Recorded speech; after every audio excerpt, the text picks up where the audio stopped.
Talaga nga naman napaka-successful na isang medical mission ng ating matutunghayan na inorganize ng isang pribadong organisasyon. Lahat ng yan matutunghayan natin sa special feature. Sa panahong maugong ang mga usapin sa giyera, pagkakamal sa kaba ng bayan at kung ano-ano pang negatibong balita, masarap makapakinig ng mga tampok na nagpapakita ng pagtutulungan at pagkakaisa.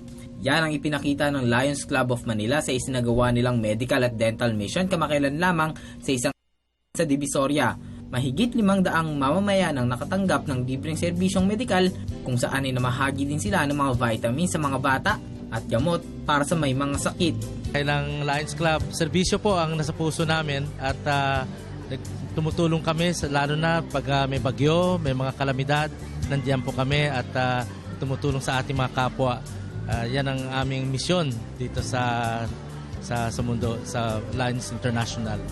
Marami ang nakakatanggap, hindi lang ng mga libreng gamot, nabibigyan rin po sila ng free dental services ng aming mga tumutulong dito, pati na mga free breakfast, free feeding po at nabibigay rin po ng mga school supplies at mga laruan ng iba't ibang grupo po dito. Sama-sama po tayo dito at gumagawa ng mga serbisyo sa ating mga kapwa.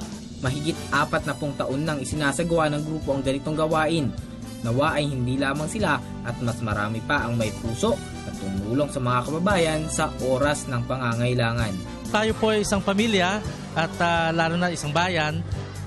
Pagtulong-tulong po tayo, kalimutan natin ang ating mga personal na mga inggit, personal na mga intriga at we have to look forward dahil pag nagtulong-tulong tayo, uunlad po tayo at lalong gaganda ang ating buhay.